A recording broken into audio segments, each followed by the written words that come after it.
9, 8, 7, 6, 5, 4, 3, 2, 1. From Fauci Ouchies to vaccine passports, today the 10 News gets extra to find out what's up with the coronavirus pandemic and vaccines.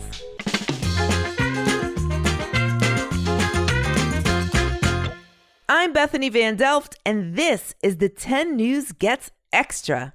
Vaccine supply is increasing, and schools are reopening, and just this week, Pfizer, one of the vaccine makers, announced that their vaccine is showing 100% effectiveness rate against COVID in their tests with 12 to 15-year-olds. 100% is a big deal. Imagine getting 100% on all the Zoom quizzes you took this year. Does this mean that the pandemic is coming to an end?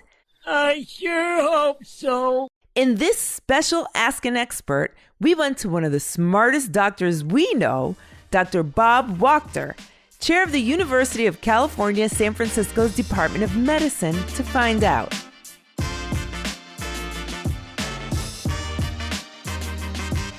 Thank you so much. This is so exciting. Thank you for agreeing to hang out with us at the 10 News.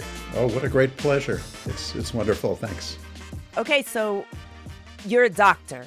You've written books. You've been awarded prestigious honors, and you're a hospitalist. You're also at University of California, San Francisco. Can you talk about what you do there? Yeah, my day job is I run something called the Department of Medicine. And so I oversee about 1,000 doctors at a big university hospital. So what's fun about it is I get to be a doctor, but I also get to be a leader. I get to be a mentor and a teacher. I get to write, speak. It's just wonderful if you like variety. That sounds like a whole lot of things to do at once. And then somehow, in the midst of all of this, you've become somewhat of a Twitter master. I love your tweets. What drove you to tweet? Yeah, I'm pretty busy, although I've got amazing people that work with me. And I think Twitter's awesome. And I think that in part because to have a way for me to follow people whose opinions I really respect and admire and figure out what they care about and what they're reading and what they're watching and listening to, I think it's brilliant. In COVID, it just became incredibly crucial. And what I discovered a year ago was I was taking in all this information about this brand new disease and had to understand it from so many different perspectives. I was trying to learn about the virus, the immune system, about behavioral change and about masks and about aerosols and all this kind of stuff. And as I was learning about it, I figured, okay, maybe other people are trying to learn about it too. I'll put it out there. And I found the little like button on the bottom of your Twitter thing. All of a sudden it was spinning around like a movie. Like, wow, I guess people seem interested in this. So I kept on doing it, and it's been really gratifying. It's a great way to keep the public updated on the pandemic and COVID with so much misinformation and disinformation going around. It really is a valuable tool, and you've been using it in the best way I could possibly think of. You're also guest hosting a podcast called In the Bubble, a podcast about the pandemic from the front lines. Yeah, the podcast was started by a guy named Andy Slavitt, who is a leader in the field of healthcare. He started it about a year ago. So his idea was to start a podcast and to focus on COVID. But when you focus on COVID, you have to focus on politics and policy and issues of racial justice and equity and the schools. And, it's everything. And so his guests ranged from Fauci to Tina Fey. And then when President Biden came into office, he asked Andy to come in and be one of his right-hand people in helping to lead the COVID response. And Andy thought that was too important to say no to. And one day I got a call from him, maybe 2 months ago, and he said, you ever listen to my podcast? I said, I listen to it all the time. I think it's fantastic. He said, how would you like to run it? Now that we know what kind of doctor Bob Wachter is, let's find out more from him in Let's Ask an Expert. So, super important questions. Does it matter which vaccine you get? They're different, but it doesn't matter in terms of if you have a chance to get any of the ones that are approved in the United States, you want to get it. They are all miraculously effective. They are all remarkably safe. And if you had told me in March of 2020, a year ago, that we will have 3 vaccines out there that are this good, this safe, and will already be in more than 100 million shoulders, I would have said that's a pipe dream. That can't happen. It's amazing how good they are. And, there are slight differences between the vaccines, but the best one is the one that you can get. So, when can kids under 16 begin to get their Fauci Ouchies? Maybe you heard about that weeks ago. I was having dinner with a birthday dinner actually with my younger son the other day, and he said, "It looks like I'm going to get my Fauci Ouchie in May." And I had not heard that before. And I have to tell you, since then, I can't think about the vaccine being called anything other than a Fauci Ouchie. I just think it's great. They're just being tested now in kids, and judging by the speed with which they're being tested, my guess is they're going to be available for kids in the fall. That is fantastic. And is that kids under 12 as well? Yeah, no, they're testing it down to, I think, age 1 or 2 right now. And so I think we'll get answers fairly quickly for kind of the full range of kids. If you had a magic ball, what would you say the summer is going to look like? I think the summer is going to be pretty good. I mean, I think that the vaccine now is rolling out really quickly. We're getting about 2.5 million people a day vaccinated. I mean, I think about a big college football stadium that seats 100,000 people. So that is 25 of them filled with people that were getting vaccinated every single day. It's pretty staggering. At that pace, by the end of May, everybody in the country who wants to get vaccinated will have had the opportunity to get vaccinated. I hope everybody will get vaccinated, but if you get up to 70% of the population vaccinated, 80% of the population vaccinated, you get to the point where the virus just doesn't have a place to go. It's looking around for someone who is susceptible, and it can't find someone. And it's not like it goes away forever, because unfortunately, we're not going to be able to vaccinate the rest of the world by the end of May, or probably by the end of 2021. But you have enough people vaccinated that the cases are going to go down to a very low level. Oh, that's such good news. Okay, so this is a big one. I hear people talking about this one. If someone's grandparents are vaccinated, but they are not, can they get together? If you are vaccinated, could you spread the virus to someone who is not vaccinated?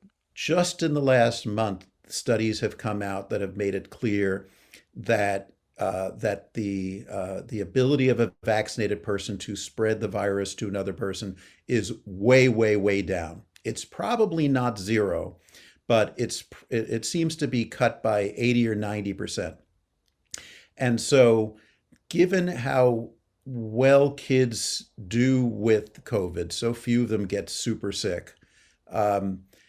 I think most of us, and the recommendation from the CDC now is that for a vaccinated grandparent to hug an unvaccinated kid is an okay thing to do. And we've waited so long for that. I think the time has come that we can do that. Once the grandparents are fully vaccinated, it's not like they have a 0 chance of getting COVID, but there is actually a 0 chance of them dying from COVID. In the studies that have looked at tens of thousands of people, the number of people that have died of COVID after they were fully vaccinated is 0. So the vaccine is breathtakingly effective. So we keep hearing about variants. Is that like some kind of supervillain gang, or is that like a COVID thing that we should be worried about? A little. So here's what a variant is. That the virus, every time it creates a copy of itself, and that's all it does for a living. It doesn't really do anything other than create copies of itself and then make mischief. It takes over our cells to do that. It uses the machinery of our cells to create copies of itself. And viruses aren't perfect. Every time they make a copy of themselves, they can sometimes have a little bit of a proofreading error. Starting about 3 or 4 months ago, we started to see some variants that seemed to be acting a little bit differently. And the biggest player right now is the one that started in the United Kingdom, in England. All of a sudden, they found that the number of cases were going up while the country was pretty well locked down. They were scratching their heads saying, what's going on here? We would have expected that what we're doing as a society would have led to lower cases. The cases were going up. When they investigated, they found that the virus had taken on a new power to be somewhat more infectious than the original virus. And so that's the main variant that's in the United States now. The good news about that variant is it appears to be every bit as sensitive to the vaccine as the original virus.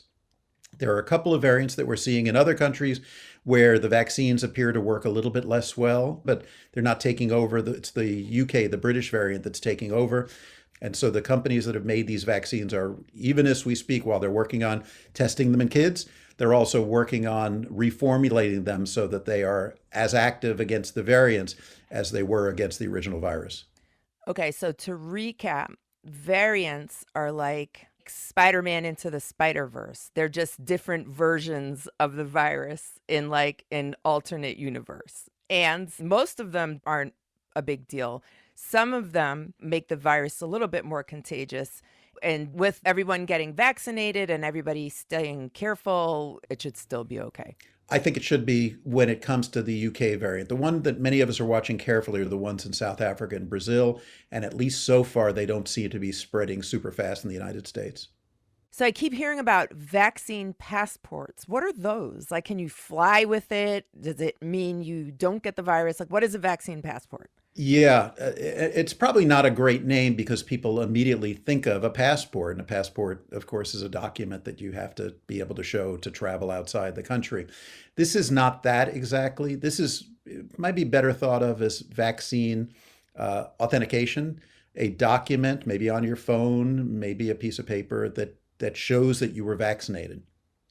And the reason it's interesting is come the end of May, all adults will have had the opportunity to have been vaccinated in the United States. Some of them will choose not to.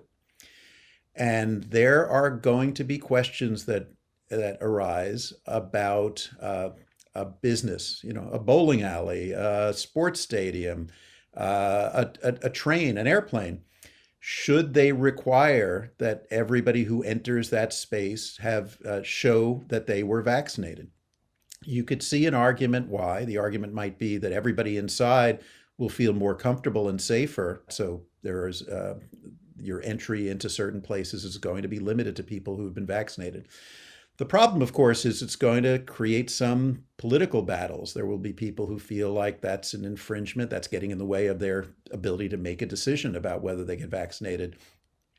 But it's a tricky call because your decision about whether to get vaccinated is not only about you, it's also about me, because that's the nature of infectious diseases. It's not just you making a choice about what to do with your own body, but your choice influences the risk of other people. So there's no right answer on this one, but I think you can expect that during the summer, there's going to be a lot of debate, and you'll hear that term vaccine or immunity passport a lot of times. It also seems like it opens the door to different types of discrimination and like people who have barriers to access that may not be able to get the vaccine. Maybe they want the vaccine, but they can't get the vaccine for lots of different reasons, like immigration status or things like that. Yeah, no, I think that's absolutely important. People talk about communities of color having vaccine hesitancy. What we're seeing is that not so much. We're seeing differences in access. That for certain communities, it's harder to get the vaccine, the ability to travel there, the ability to use a complicated web system. Maybe a 90-year-old can't get on the web and make a complicated web-based appointment. So I think it is really, really important if we say that you're going to need this passport to get into certainly essential services. We have to solve the problem that anybody who wants to have gotten a vaccine has had the opportunity to get it. Exactly.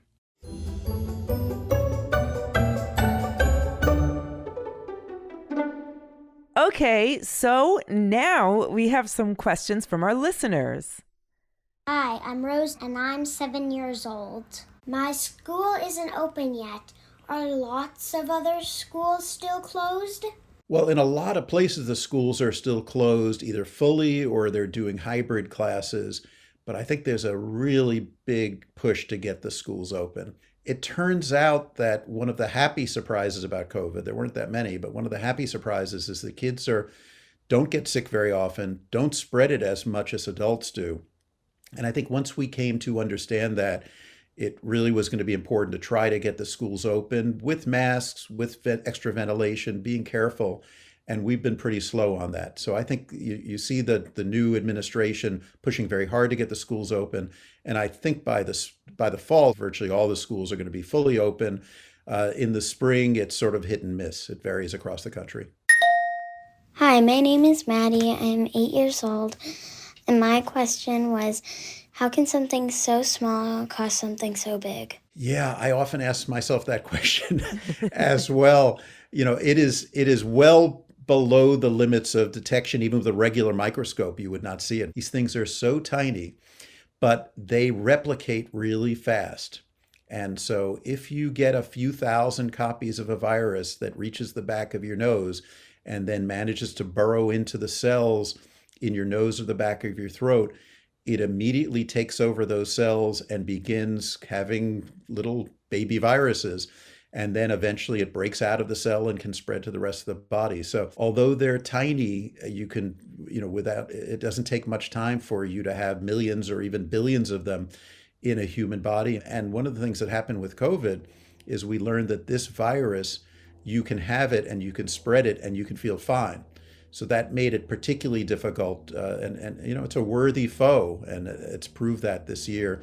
And its smallness actually is one of its superpowers. And this is exactly why masks are so important, isn't it? To diminish the number of viruses that you might get in your nose or your throat or something like that. You might ask, if it's so small, can it get through a mask? And the answer is, particularly if you're wearing two masks, it really can't. It seems to get thwarted by the masks. For this particular virus, it really has only one set of cells that it likes to burrow into, and those are the cells that happen to be in the back of your nose and the back of your throat, and to some extent your eyes. And so that is why wearing masks has been so important. And if everybody just wore masks, the number of cases would go down massively. My name is Ben. I'm 5 years old. My question is, when will COVID be over? I wish I had a good answer for that. I'm going to give you two answers to that, Ben. One, over, I think by the early fall, so 6 months from now, I think life will feel like it's going back to something that resembles normal. We may still be wearing masks if we get together in a big crowd of strangers. The second answer, though, is I don't think that COVID is going to go away forever. I think it's going to resemble the flu in the United States, where maybe every winter we have an outbreak. People have to be careful, wash their hands. Maybe you're going to be wearing some masks in the wintertime. We'll have to see. You may have to get another shot of a vaccine every winter, the way we do for a flu. So, but I think it's not so bad. The number of people that died this year of COVID, more than 500,000 in the United States, we will never see anything like that again. But I think we probably are going to have to deal with COVID over the coming years in a much, much milder form. Hi, I'm Olivia and I'm 11 years old. Will kids be able to be in school without masks if teachers get vaccinated? That's a great question, Olivia. And I think there's still going to be masks in the school until either everybody's vaccinated, including the kids, or the level of virus in our communities is down so low that no one's at risk of COVID. And that could happen by the fall. We'll have to see. Thank you so much for your time. I really appreciate it. This is so much fun. What a joy. Thanks for having me.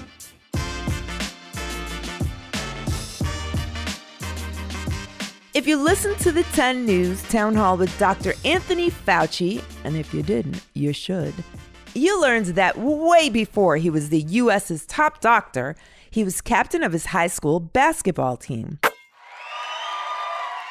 Today's guest, Dr. Wachter, had a big role in college sports. Was he A, first baseman on the baseball team, B, the team's mascot, C, the assistant coach, or D, the announcer? Did you guess it? The answer is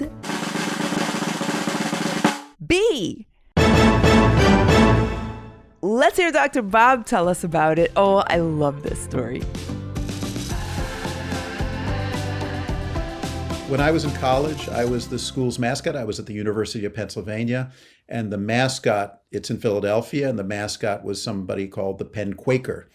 And the Quaker, believe it or not, I went to every football and every basketball game, and I was dressed in a black tri-cornered hat, bifocals, knickers, blue knickers, white ruffled shirt, and red top coat.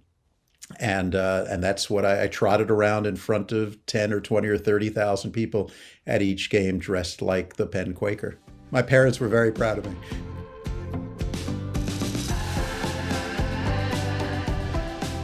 What was that? You want to see a photo of Dr. Bob in his amazing mascot outfit? We have one! Check it out at the10news.com. Time's up! That's the end of the 10 for today. But you can catch new episodes on Tuesdays, Thursdays, and Saturdays. The 10 News is a co-production of Small But Mighty Media in collaboration with Next Chapter Podcasts and distributed by iHeartRadio. The 10 News is written and produced by Tracy Crooks, Stephen Tompkins, Jenna Pasqua, Pete Musto, Andrew Hall, and Sarah Olander. The production director is Jeremiah Tittle, and the show is executive produced by Donald Albright and show creator Tracy Leeds Kaplan.